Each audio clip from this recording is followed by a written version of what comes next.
सबसे पहले Hooke's law into के एक्स आपके पास होता है, इसकी बैक इंफॉर्मेशन जानना जरूरी है। ठीक है, सबसे पहले आपके पास वर्ड जो आता है, वर्ड आपके पास क्या चीज आता है बेटा, पहला वर्ड आपके पास आता है वो बेटा होता है आपके पास डिफॉर्मेशन।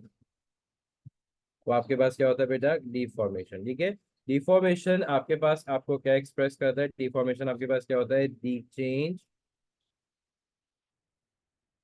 इन शेप और size of an object. Aayansh यहाँ आ जाओ, इधर आके बैठो। द चेंज इन शेप और साइज ऑफ एन ऑब्जेक्ट। ठीक है, जो आपका चेंज इन शेप होगा और साइज ऑफ एन ऑब्जेक्ट, ये आपके पास क्या कहलाता है, डिफॉर्मेशन कहलाता है। ठीक है, डिफॉर्म से वर्ड याद रखिएगा, फॉर्मेशन मीन किसी चीज को फॉर्म आउट करना। डिफॉर्मेशन आपके पास बेटा क्या चीज होता है, डिफॉर्मेशन आपके पास होता है किसी चीज को डिफॉर्म, उसका साइज चेंज कर देना, और उसको जैसे कहते हैं आप, या उसके जैसे कहते हैं शेप में चेंज आ जाना। ठीक है, जो वोकैबलरी आप मोस्ट प्रोबेबली इसके साथ यूज करोगे, मतलब जो वोकैबलरी आपके पास मेजोरिटी यूज की जाती है वो कौन सी होती है। ठीक है, आपके पास एक वर्ड यूज होता है स्ट्रेच का, किसी चीज को खींचना, ये आपको पता होता है। एक होता है कंप्रेस, कंप्रेस के मीनिंग क्या होते हैं, दबाना, यू हैव कंप्रेस समथिंग, किसी चीज को आप दबा दोगे। ठीक है, नेक्स्ट आपके पास वर्ड यूज होता है ट्विस्ट का। ट्विस्ट आपके पास बेटा क्या चीज होता है, ट्विस्ट करना मीन्स किसी चीज को मोड़ देना, ये वाला वर्ड यूज होता है। एक वर्ड यूज होता है शेयर, इसका मतलब क्या होता है, SHEAR।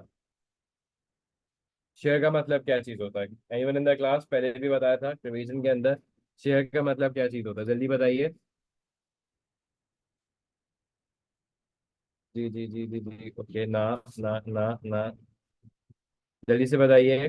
No, it's not about the cutting. Isaac, any idea, Aleister, Anam, Areeba, any idea बेटा, very nice, very good Anam. ठीक है, देखो शेयर का मतलब क्या होता है, जैसे लेट सपोज मक्खन लगाते हैं तो उसके ऊपर लेटरली स्प्रेड कर रहे होते हो। ठीक है, ये आपके पास जैसे कहते हैं कोई सा भी आपके पास ये बॉक्स है, उसके आप क्या करो, लेटरली स्प्रेड करो, उसके ऊपर फैला रहे हो।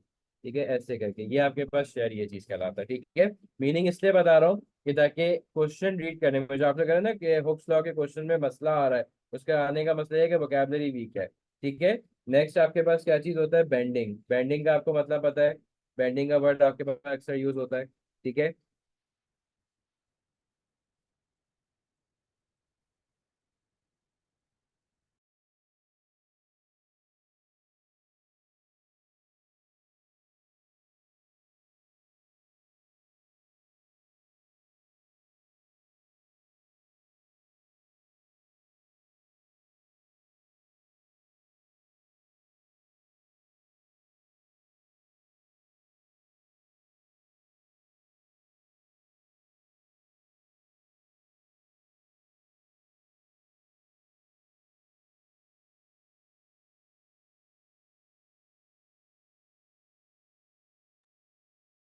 ये आपके पास बेंडिंग है, और नेक्स्ट वर्ड आपके पास वर्ड यूज होता है बेटा buckling.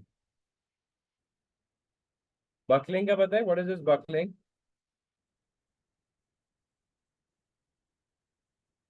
Any idea what is this buckling mean,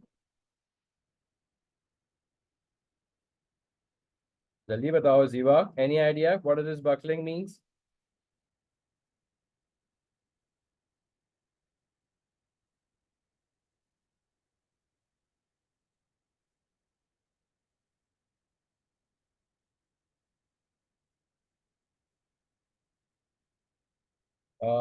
tightening, no.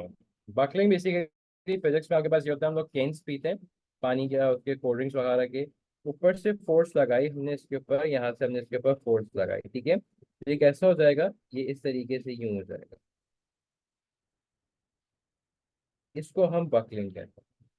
ठीक है, ये वाला वर्ड जो होता है वो आपके पास के, जब आप उस पर लोड अप्लाई कर रहे हो, लोड अप्लाई करने के बाद वो इस तरीके से ये चीज हो जाए, इसको हम क्या कहते हैं, इसको हम बकलिंग कहते हैं। ठीक है, तो अगर आपसे एग्जामिनर ये वर्ड यूज करेगा पेपर के अंदर, तो आपको ये समझ जाना है कि बकलिंग के अंदर ये आपको ये एक्सप्रेस करने की कोशिश कर रहा है। Is it clear?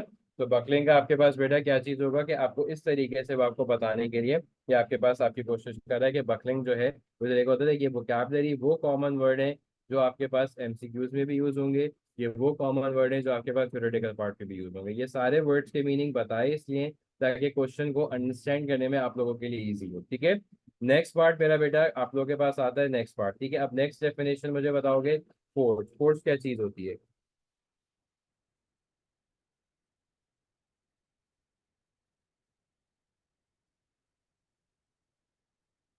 फोर्स आपके पास क्या चीज होती है, जल्दी से बताओ।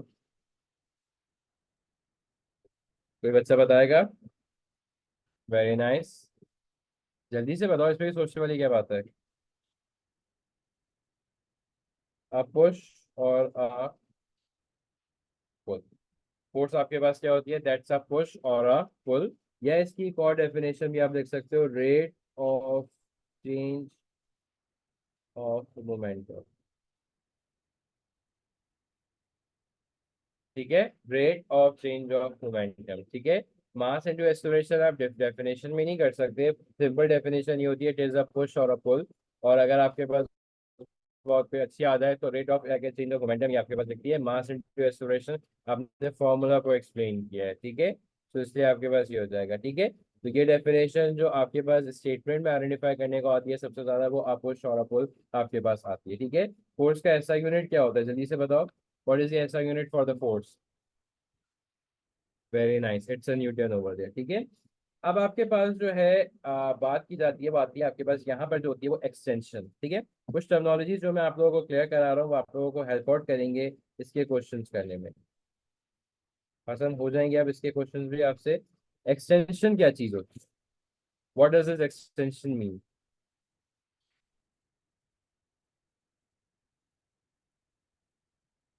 What does this extension means? Okay, very nice, ठीक है। Okay, anyone else? आयान, जल्दी से बताओ, what does the word extension means? Isa, any idea? What does the word, okay very good, सही है। वेरी नाइस, वेरी गुड, ठीक है। सारा था बच्चों का कॉन्सेप्ट ये है कि भाई इंक्रीज होगा, ठीक है। फिजिक्स में थोड़ी सी चीजों को बार दफा अंडरस्टैंड करने की जरूरत होती है, क्वेश्चन के अंदर हमेशा वो इंक्रीजिंग को इंडिकेट नहीं कर रहा होता। आप क्या चीज लिखोगे इसको, ये आपके पास the change in length of a body. The change in length of a body आपके पास क्या कहलाता है? एक्सटेंशन कहलाता है। चेंज इन लेंथ आप हमेशा, एक्सटेंशन जो आपके पास हुआ है बेटा आप उसको एक्स से रिप्रेजेंट करते हो। ये आपके पास हमेशा आएगा final length minus initial length. ये क्या आएगा आपके पास? फाइनल में से इनिशियल को आपके पास माइनस करें, मतलब आपकी कोई भी अगर बॉडी है, other it's a spring, it's a thread, it's a rubber, जो भी चीज है जो उसमें चेंज आया है आप उसको एक्सटेंशन से रिप्रेजेंट करते हो। और हमेशा इसका होगा final length minus initial length, ठीक है। एक्सटेंशन का याद रखिएगा, एल एफ मतलब final length minus initial length, ठीक है। अगर आपके पास, जरा गौर से सुनने ये वाली पार्ट इंपॉर्टेंट है, ये वाला पार्ट जरा गौर से सुनिएगा। If increase in length is positive, if x is positive, तो मैं इसको क्या बोलूंगा, मेरी जो फाइनल लेंथ है एक्स इज पॉजिटिव है, तो उसमें मेरा क्या आएगा? मेरी लेंथ इंक्रीज की है या डिक्रीज की है? आपको क्या लगता है? माई लेंथ इंक्रीजेज ओरिजिनल पॉइंट से या डिक्रीज की है अगर मेरा एक्स पॉजिटिव आया है? सारे बताओ जैसे, if the x extension is positive does the length increases और डिक्रीजेस? अनम आप बताइए, आयजा कराल बेटा जल्दी से बताओ। does the length, very nice, ठीक है। If x is positive that's mean मेरा एक्सटेंशन हुआ है, इंक्रीज ऑफ किया गया है।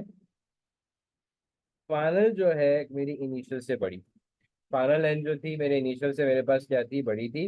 इसी के ऑपोजिट अगर वो आपसे पूछता है कि इफ x इज नेगेटिव, उसने क्या कहा कि मेरा x क्या है? नेगेटिव होगा, तो आप उसको क्या कहोगे कि वो आपका कंप्रेशन बना, मीन्स दैट फाइनल जो है वो आपकी छोटी होगी इनिशियल से, ठीक है। इस चीज का ख्याल रखना है कि where we have to use the word, आपके पास एक्सटेंशन या फिर कंप्रेशन, दोनों के लिए ये आपके पास याद होना चाहिए। अगर आपकी x की वैल्यू पॉजिटिव आ रही है दैट्स मीन द स्प्रिंग और whatever the value they have given you is increases, your final value is greater as compared to the initial value, और अगर आपके पास नेगेटिव में आ रहा है, इसका मतलब है your final value is less than the your initial value. ये कुछ ऐसी इंफॉर्मेशन थी जो हुक्स लॉ को एक्सप्लेन करने से पहले आपको क्लियर होनी चाहिए कि ये वर्डिंग आपको क्या एक्सप्लेन करेंगे, ये वर्डिंग आपको क्या चीज बता रहे हैं। इस पूरे सिनेरियो के अंदर कोई भी टर्म या कोई चीज किसी बच्चे को जिसमें कोई प्रॉब्लम आ रही हो, सबको सब कुछ क्लियर है? देखा है?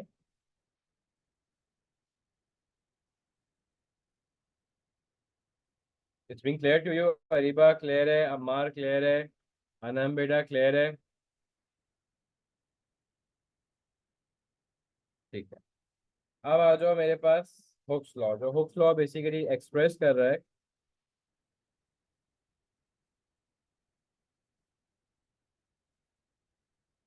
पहले मैं हुक्स लॉ लिख देता हूँ।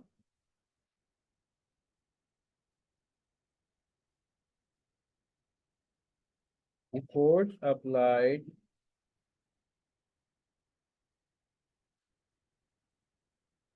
On a body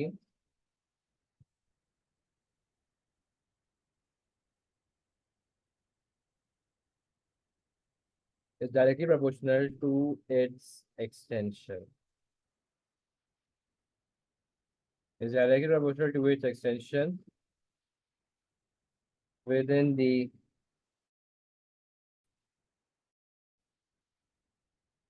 limit of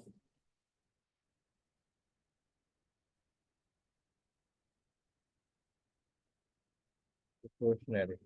ठीक है? The force applied on a body is directly proportional। ठीक है? The force applied on a body। बेटा शेयर का आपने पूछा, बेटा शेयर आपके पास ये होता है कि मक्खन लगाते हो तो उसके ऊपर आप लेटरली लगा रहे होते हो, बॉक्स के ऊपर लेकर उसको ऐसे ऐसे फैला रहे होते हो, इसको बेसिकली हम शेयर कहते हैं। ठीक है?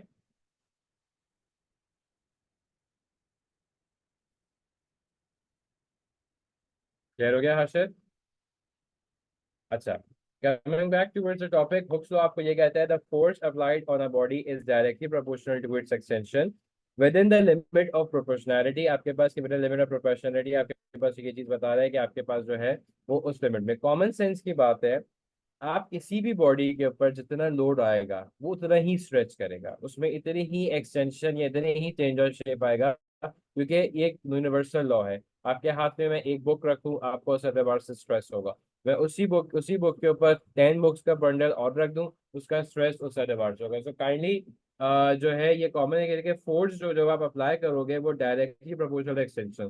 कम फोर्स होगा, कम एक्सटेंशन होगा। ज्यादा फोर्स होगी, ज्यादा एक्सटेंशन होगी। ये चीज आपको याद रखना है। ठीक है? सो काइंडली एक्सटेंशन जो है वो आपके पास उसी एतबार से जनरेट होगी कि जो आप जैसे कहते हैं उसको एक्सटेंड और लाना कर जाएंगे इनिशियल और फाइनल के बाद। ठीक है? जितनी फोर्स अप्लाई करोगे उतना ज्यादा एक्सटेंशन होगा, जितनी कम फोर्स होगी उतना कम एक्सटेंशन होगा। It's being clear? अब इसको थोड़ी सी बात बताता हूँ। ठीक है? थोड़ी सी आप एग्जांपल देता हूँ। लेट्स सपोज मेरे पास एक स्प्रिंग है।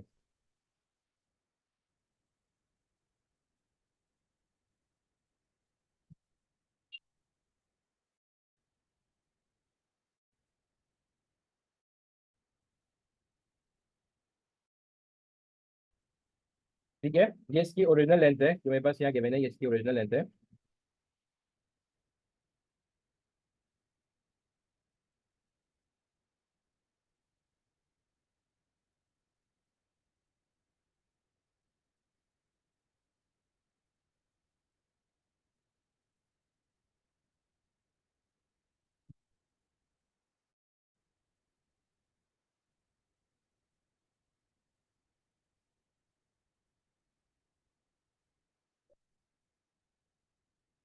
ठीक है? अब ये मेरे स्प्रिंग की ओरिजिनल लेंथ है। ठीक है? लेट्स सपोज मैंने उस पर 5 न्यूटन का लोड ऐड कर दिया।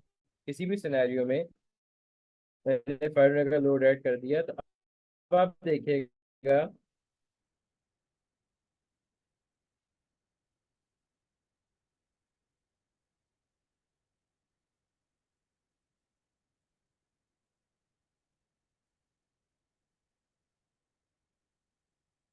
अभी मैंने क्या किया, इससे 5 न्यूटन का मैंने ऐड किया, तब आप ये देखोगे,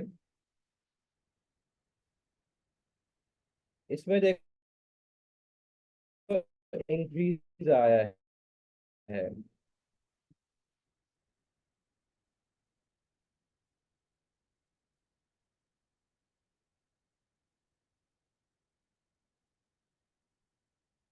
आप देखो ये मेरे पास क्या हुआ, ये मेरे पास इंक्रीज आया और ये मेरे पास इंक्रीज हुआ। क्यों? क्योंकि मैंने उस पर लोड ऐड किया था। वो इंक्रीज कितना है कितना नहीं है वो आगे की कहानी है। लेकिन ये देखो कि आपका लोड ऐड करने के बाद जब मैंने उसके ऊपर 5 कहते हैं के पास न्यूटन का वेट ऐड किया, तो मेरे पास ये वाला सिनेरियो, इसमें क्या हुआ, ये इंक्रीज कर गया। अब ये इंक्रीज कितना करा कितना नहीं करा, ये सारे सिनेरियो जो है ये आप आगे तो डिस्कस करोगे उसके बाद। अब मैंने और लोड इंक्रीज कर दिया, ठीक है।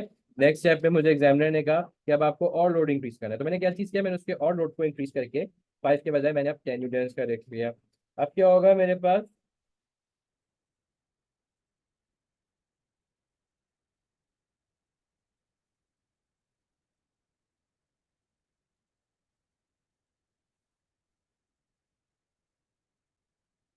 ठीक है। अब जो इंक्रीमेंट हुआ वो मेरे पास बहुत ज्यादा हो गया, और वो देखो अब यहाँ से यहाँ तक, ठीक है।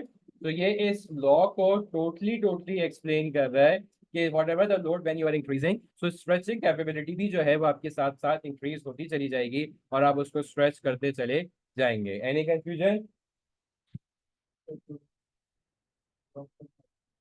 कोई कंफ्यूजन इसके अंदर यहाँ पर? ठीक है।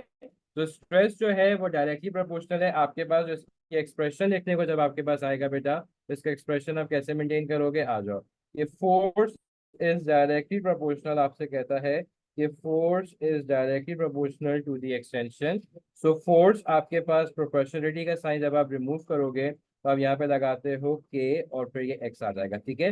वेयर के जो है वो आपके पास क्या कहलाता है, k is equal to spring constant. where k is equal to the spring constant, तो आपके पास स्प्रिंग कांस्टेंट के लिए होगा। It's being clear? यहाँ तक कोई कंफ्यूजन किसी बच्चे को?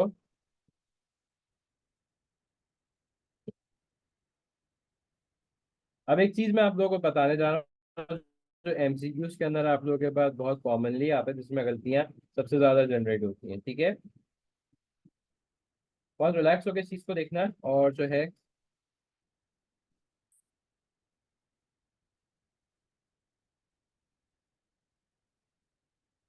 ठीक है।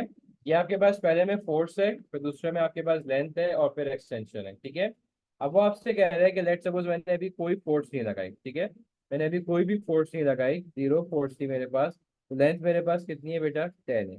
10 मेरे पास कितनी है बेटा, मेरे पास 10 है। एग्जाम्पल दे रहा हूँ, एक स्प्रिंग है, उसकी लेंथ 10 सेंटीमीटर है, और ये मेरे पास इतना होगा। ज़ाहिर है जब कोई फोर्स ही नहीं थी तो आपके पास एक्सटेंशन भी क्या होगा, जीरो ही होगा, ठीक है। अब मैंने 5 न्यूटन ऐड करा, कितना न्यूटन ऐड करा, 5 न्यूटन ऐड करा। लेंथ मेरी जो है अब कितनी हो गई, 12 हो गई। लेंथ मेरी कितनी हो गई, 12 हो गई। कितना इंक्रीज हुआ, कितना डिफरेंस आया। एक्सटेंशन मुझे कितनी लिखनी है, 12 लिखनी है या क्या लिखना है, जल्दी से बताओ। एक्सटेंशन मेरे पास कितना हुआ है, ओके। 5 हाथ से किस उसके ऊपर आया है, 5 न्यूटन की जो लो फोर्स है। 10 का मेरे पास जैसे कहते हैं ओरिजिनल लेंथ जो थी मेरे पास 10 थी, ठीक है। उसके बाद जो है नेक्स्ट हुई वो 12 हो गई। डिफरेंस कितना आया, +2 का। 10 से कितनी बड़ी, 2 बड़ी, तो एक्सटेंशन आपके पास कितनी होगी बेटा, 2 हो जाएगी। Is it clear? Extension will be 2।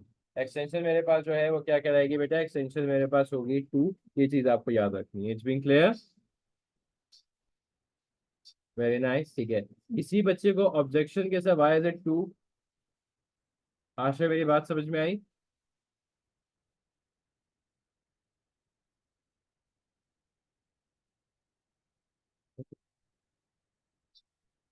सही है। अनाम कोई कंफ्यूजन बेटा? अरीबा कोई कंफ्यूजन?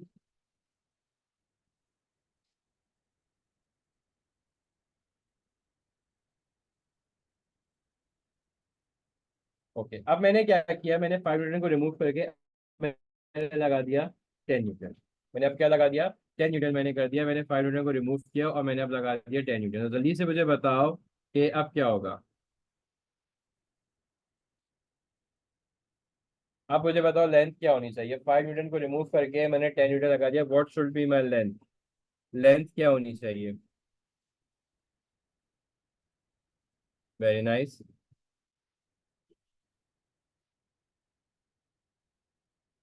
ठीक है। और ठीक है, सारे बच्चे शेयर करो। अयान शेयर कीजिए, अयान मलिक शेयर कीजिए। अब मेरी जो फोर्स है वो 10 न्यूटन है, ठीक है। मेरी फोर्स जो है वो 10 न्यूटन है, और जो है मैंने जो है 5 न्यूटन को हटा के मैंने 10 न्यूटन लगा दिया, तो अब इंक्रीज क्या होना चाहिए, जल्दी से बताओ शाबाश। Very nice Salal. हमारे एक दफा दोबारा सोच लो, यही होगा, जल्दी से बताओ। आयान बेटा आंसर दीजिए, क्या होना चाहिए। Very nice alias sir.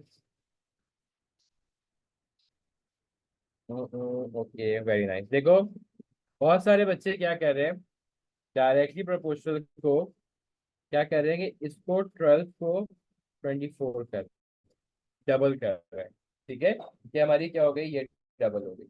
ठीक है बेटा, इंक्रीज कितना आया था मुझे बात बताओ। अगर आप इसको डबल करके 24 लिख रहे हो और इंक्रीज लिख रहे हो 4, क्या ये मैच कर रहा है आपस में एक दूसरे के साथ। अगर मैं यहाँ लिखूँ 24 हो गया, और क्या ये मैच कर रहा है फिर। कॉमन सेंस की बात है, यहाँ पे आप लोगों को जज करना है। ठीक है, इसको डबल नहीं करना, इसके इंक्रीज को बताने के लेंथ कितनी हो जाएगी। जब 5 पे लेंथ +2 हो रही है, तो 10 के ऊपर लेंथ क्या होगी, +4। +4 हो जाएगी, तो इसका मतलब है अब जो लेंथ मेरे पास होगी, मेरे पास वो लेंथ क्या होगी बेटा, 14 होगी। और इंक्रीज कितने का आएगा, +4 का इंक्रीज मेरे पास। तो 14 विल बी द लेंथ, क्योंकि देखो पहले जो लेंथ जो इंक्रीज है, लेंथ को डबल नहीं करना है, जितना इंक्रीज हो रहा था उसको इंक्रीज को बताने के भाई, जब तो आपके पास 5 पे 2 था, तो 10 पे 4 होगा, इसलिए हमारे पास लेंथ 14 हो गई और एक्सटेंशन 4 के ऊपर आई। Is it clear Ammar. Divide clear. ठीक है, कोई कंफ्यूजन, तो अक्सर ऑप्शन में आता है वो 24 देगा, जब अभी मुझे 24 लिखा, कुछ तो इसको आगे वर्णन किया, लेकिन आपको अक्सर सवाल करने हैं कि जब यहाँ +2 है तो यहाँ भी +2 होगा, कि सेम लोड आ रहा है, इसके बाद ये चीज होगा। ठीक है, अब शाबाश आ जाओ। अब मैंने 10 न्यूटन को रिमूव करके मैंने 15 न्यूटन ले लिया। 10 न्यूटन को रिमूव करके मैंने यहाँ पर आ जाओ 15 न्यूटन ले लिया, यहाँ आ जाओ मेरे पास। और क्या क्या देखे, कितना ले लिया मैंने, 15 न्यूटन ले लिया। ले लिया।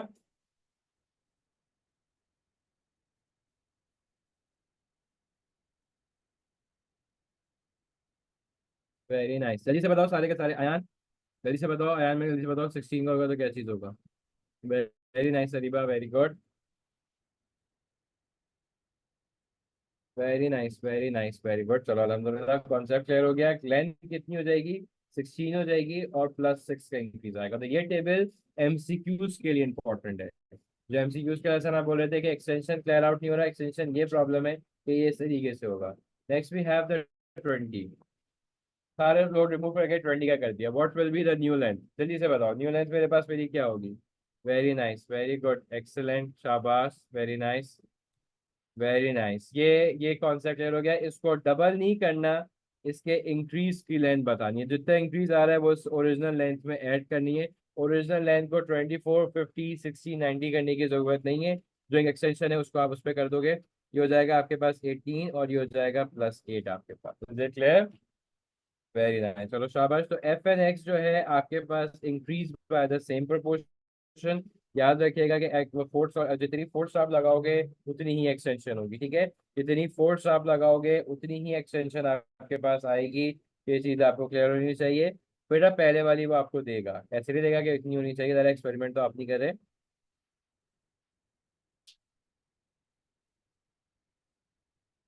Increase by the same, increase by the same proportion. ठीक है, आप इंक्रीज करोगे, that is being bye the same proportion, ये आपको याद रखना है। ठीक है, चलो जल्दी से इसको कॉपी डाउन कर लो, मैं फिर आगे की तरफ लेके चल रहा हूँ। जल्दी से इसको कॉपी डाउन कीजिए, मैं फिर आगे की तरफ लेके चल रहा हूँ। आइजर क्लियर है बेटा आपको।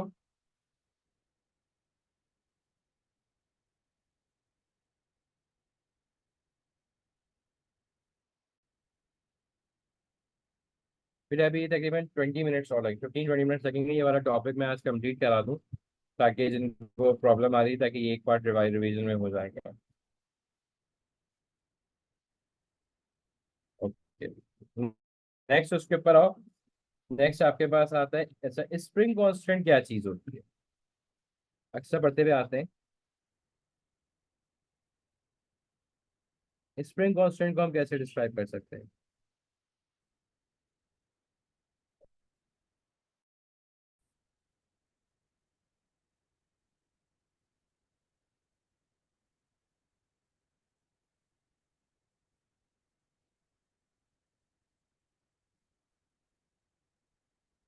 बेटा उसके क्वेश्चन में साथ ही ऐड कर दूंगा ताकि वो भी साथ साथ होता चला जाए आप लोग का।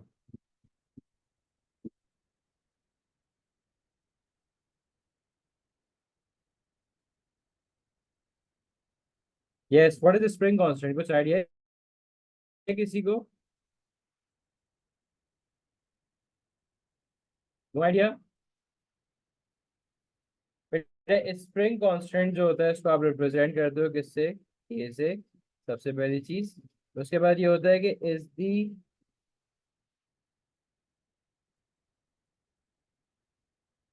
measure of the stiffness of the wire spring is the measurement of the stiffness of the wire or spring। कितना मोटा या कितना चौड़ा आप ये कह सकते हो कि आपका बेसिकली जो है स्प्रिंग है। ठीक है, स्प्रिंग कांस्टेंट आपके पास बेसिकली मोटाई हो गए थे, स्टिफनेस को कहा जाता है। कितना आपके पास स्टेप है, ये आपके पास क्या होता है। छोटी सी एग्जांपल मैं आपको देता हूँ। छोटी छोटी कार्स के अंदर आपके पास जो बच्चों की कार्स होती हैं, डिफरेंट इंस्ट्रूमेंट्स होते हैं, उसमें जो स्प्रिंग होता है बहुत छोटा सा होता है। आप उसको इजीली दबा सकते हो, कंप्रेस कर सकते हो। आप उसको जो है बेसिकली आप इवन तोड़ तोड़ भी देते हैं अक्सर बच्चे तो उसको। लेकिन अगर आप कार के स्प्रिंग देखो, कार की व्हील असेंबली के स्प्रिंग देखो, वो इतने हार्ड होते हैं कि 15 बंदे भी उसमें जान लगाए तो वो नहीं दबते। उसके लिए हाइड्रोलिक मशीन चाहिए होती हैं उसको कंप्रेस करने के लिए। तो बेहतर है आपके पास ये है कि जो इतने हार्डली जिसे कहते हैं कंप्रेस करना इतना मुश्किल होता है, तो डेफिनेटली जो है आपके पास क्या होता है कि उनका उनका स्प्रिंग कांस्टेंट आपके पास क्या होगा, ज्यादा होगा। अभी मैं आपको बताता भी इस एग्जांपल करके। एफ इज इक्वल टू होता है के एक्स। तो अगर आप जिसे कहते हैं के का लगाओ, k is equal to f upon x. X आपके पास क्या है बेटा, फोर्स अप्लाइड, और एक्स आपके पास क्या है, एक्सटेंशन। एक्स आपके पास क्या है बेटा, that is being extension of body. अब जरा गौर से देखना, दो स्प्रिंग की एग्जांपल दे रहा हूँ। एक मेरे पास ये स्प्रिंग है।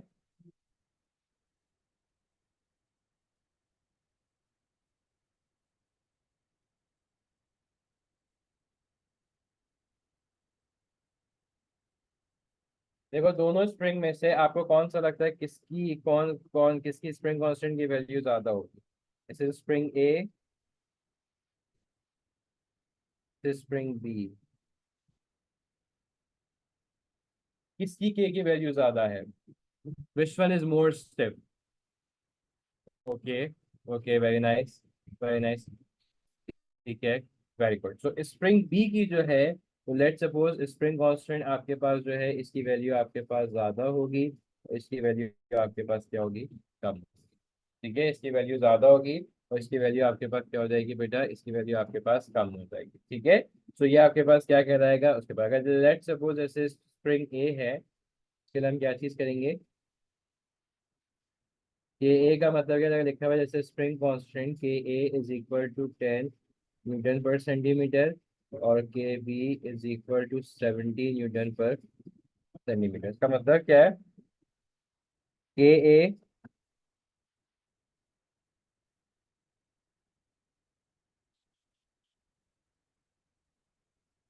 10 न्यूटन पर सेंटीमीटर का मतलब क्या होता है?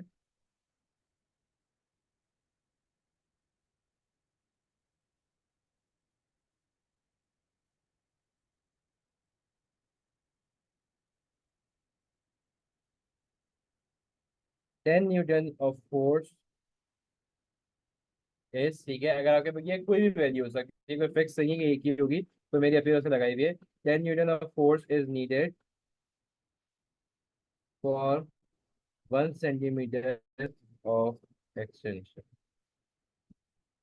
10 Newton of force is needed for 1 centimetre of extension. ठीक है, अतः इस स्प्रिंग को एक्सटेंड करने के लिए आपको 10 न्यूटन ऑफ फोर्स एक्सपीरियंस चाहिए होगा। इसको जो है इंक्रीज ऑफ है 10 न्यूटन ऑफ फोर्स, क्योंकि स्प्रिंग ए जो है वो छोटा है, उसमें इतना कोई प्रॉब्लम नहीं है आपके पास, आप उसको इजीली उस पावर से आप उसको करवा सकते हो, ठीक है। सो 10A का मतलब आपके पास क्या है कि बेटा कि 10 Newton of force is needed for 1 centimetre of oxygen over दिया, ठीक है।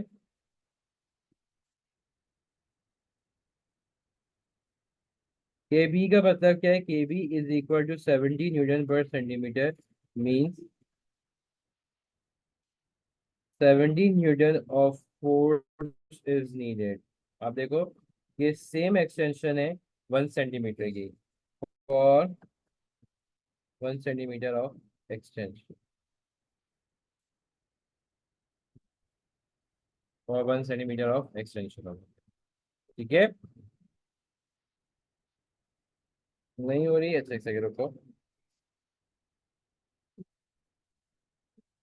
ओके, एक मिनट रुको, मैं रीशेयर कर रहा हूँ।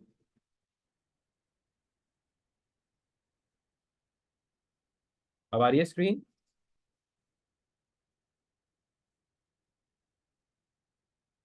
स्क्रीन विजिबल है?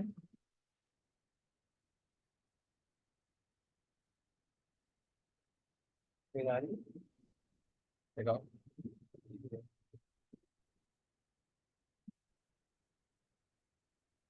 ओके, रुक जाओ एक सेकेंड।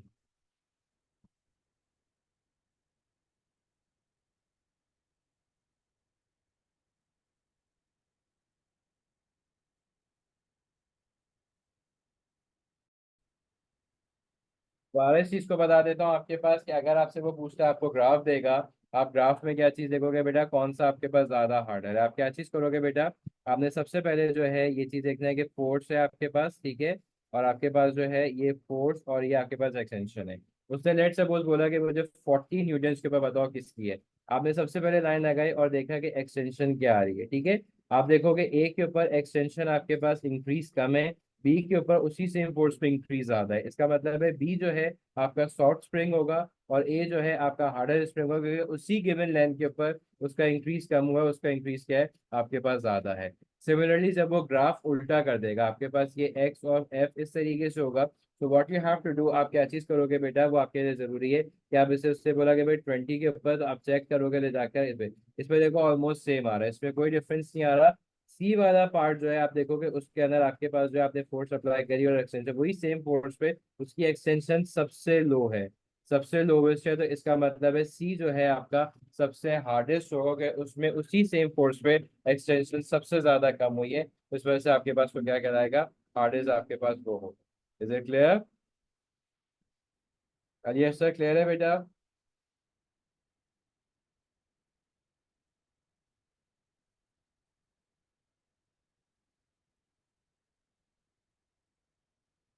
ठीक है, अब नेक्स्ट चीज वो आपसे क्या पूछता है, बाद दफा ग्राफ आपको देता है।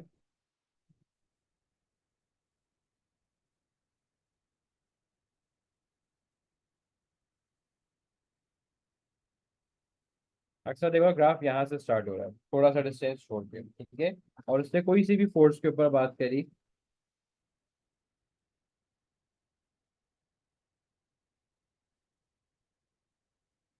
उसने बताया कि भाई इसके ऊपर मुझे बताओ कि मेरी फोर्स ये है,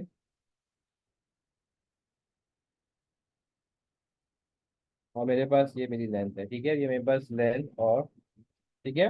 अब याद रखना कि इस पे ज़रा आपको change in length find out करनी होगी। सो इनिशियल लेंथ जो है वो आपके पास आपकी हमेशा ये वाली होगी, जहाँ से स्टार्ट हुआ। इनिशियल लेंथ जो है वो आपके पास आपकी ये वाली होगी, और this will be your final length, ये चीज़ आपको याद रखना, ठीक है। हमेशा इसको जो है बेटा आप इनिशियल लेंथ लेंगे, ये चीज आपको याद रखनी है सब्ट्रैक्शन के लिए, वरना पूरी बच्चा बाद दफा बच्चे जीरो ले लेते हैं, पूरी पूरी वैल्यूज गलत हो जाती है, पूरी पूरी वैल्यूज के अंदर जो आपका गलत हो जाता है। तो आई जस्ट रिक्वेस्ट कि आप जैसे कहते हैं इनिशियल लेके, जब आपको जैसे कहते हैं फॉर फाइंडिंग के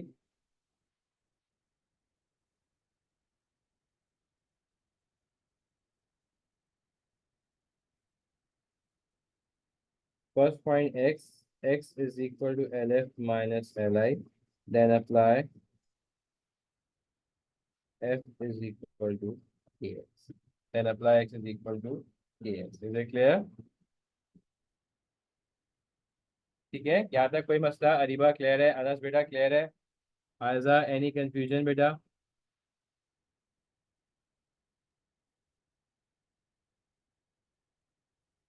लास्ट ग्राफ पे आपको बताऊंगा।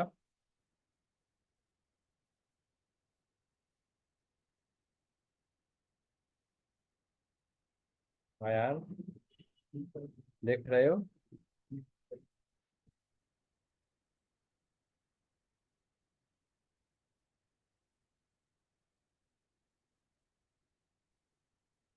ऐसे ये ग्राफ अगर आपके पास आएगा, ठीक है, तो ये देखो, ये आपके पास यहाँ से कर्विंग स्टार्ट हुई है, तो आपके पास क्या कहलाता है? लिमिट ऑफ प्रोपोर्शनैलिटी, या इसका एक और वर्ड यूज करते हैं, इलास्टिक लिमिट। जैसे रबर बैंड की बात करें तो रबर बैंड टूट गया, यहाँ तक तो इंक्रीज हो रहा था, इंक्रीज होते होते होते होते यहाँ से आके फिर वो टूट के नए शेप में चला गया, ठीक है। तो इलास्टिक लिमिट जो है, ये वाला ग्राफ आपको क्या इंडिकेट करता है? इलास्टिक लिमिट का बताता है, ठीक है। So this graph basically indicates you about the elastic limit, तो इसकी इलास्टिक लिमिट क्या होगी, ओके, तो उस चीज के ऊपर होगी, ठीक है। जरा दिखाइएगा आप इलास्टिक लिमिट के अंदर।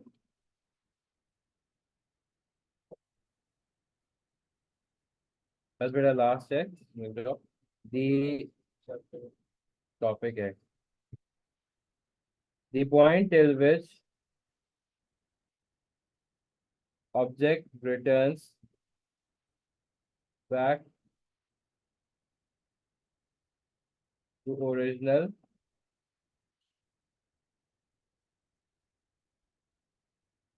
the applied force is removed, ठीक है। आप देखो, रबर बैंड को आप खींचते हो, एक लिमिट तक खींचते हैं, जब एक लिमिट से जब वो एक्सटेंड करना शुरू हो जाता है तो उसके बाद क्या चीज होता है बेटा? वो टूट जाता है, उसकी इलास्टिक लिमिट आ जाती है। अगर आपने उसकी इलास्टिक लिमिट क्रॉस करने से पहले पहले उसको छोड़ दिया, वो अपनी ओरिजिनल पोजीशन में वापस आ गया, इसका मतलब है उसकी इलास्टिक लिमिट ब्रेक नहीं हुई है। तो एक फोर्स फॉर्मिंग होती है, एक फोर्स डीफॉर्मिंग होती है। ये मेरे पास मेरा रबर बैंड है, फॉर्मिंग फोर्स जो है बेटा, उसको कोशिश करी होती है कि ओरिजिनल पोजीशन में रिटर्न बैक हो जाए, वापस आ जाए। डिफॉर्मिंग फोर्स कोशिश कर रही होती है भाई न्यू शेप और न्यू ऑब्जेक्ट मटेरियल आपके पास वो लेकर आ जाए, ठीक है। अगर किसी भी ऑब्जेक्ट को आपने उसके इलास्टिक लिमिट से ज्यादा एक्सीड कर दिया, अगर किसी भी ऑब्जेक्ट को आपने ऐसे कहते हो, तो वो हमेशा हमेशा के लिए परमानेंटली वो डिफरेंट शेप के अंदर आपके पास आ जाएगा, ठीक है। अगर आपने उसकी इलास्टिक लिमिट रबर बैंड को, फिर वो दोबारा अपनी ओरिजिनल स्टेट में नहीं आ सकता, अनलेस एंड अनटिल आप उसको रीमैन्युफैक्चर ना करो। If a body is stretch,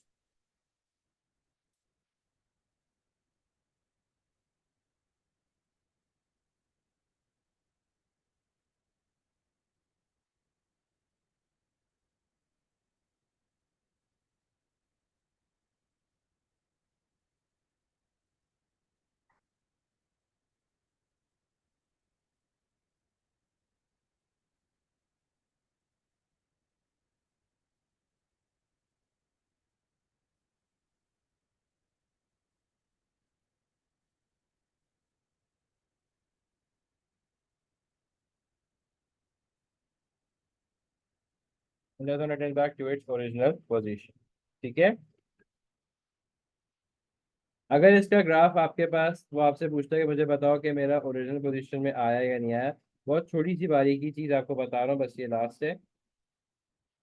अगर आपके पास ऐसे एक बना हुआ है और उसने आपको दिया है,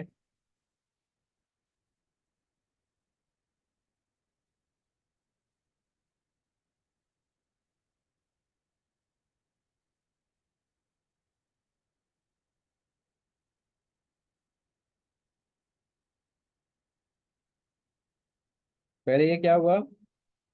पहले ये हो गया स्ट्रेच, स्ट्रेच हुआ, ऊपर की तरफ चला गया, उसके बाद बैक उसी लाइन के ऊपर आ गया, मतलब मैंने उसको खींचा रबर बैंड को, दोबारा छोड़ा तो अपनी ओरिजिनल पोजीशन में वापस आ गया। नेक्स्ट उसके ऊपर आप देखो,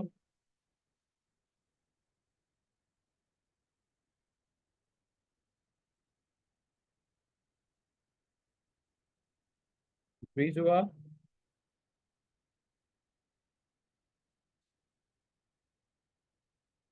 इस तरीके से आ गया, ठीक है। पहले उसके साथ क्या चीज हुआ? पहले उसको स्ट्रेच किया, पहले आपने उसको हमें जगह स्ट्रेच किया, ठीक है। स्ट्रेच के बाद ये कि कर्व आया, इसका मतलब लिमिट ऑफ प्रोपोर्शनलिटी का आपने एक्सीड कर दिया, ठीक है। तो आपके पास ब्रेक हुआ, उसके बाद ऑब्जेक्ट जो है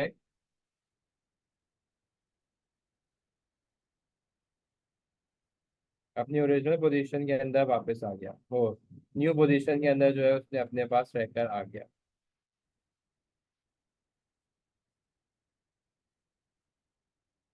ठीक है, लेकिन यहाँ पे मैं लिख दूँ। अब ये जो आई है मेरे पास ये वाली, ये इसके पास ये क्या है, एक्स पी का मतलब क्या है, परमानेंट एक्सटेंशन। अब ये अपनी ओरिजिनल पोजीशन में नहीं जा सकता।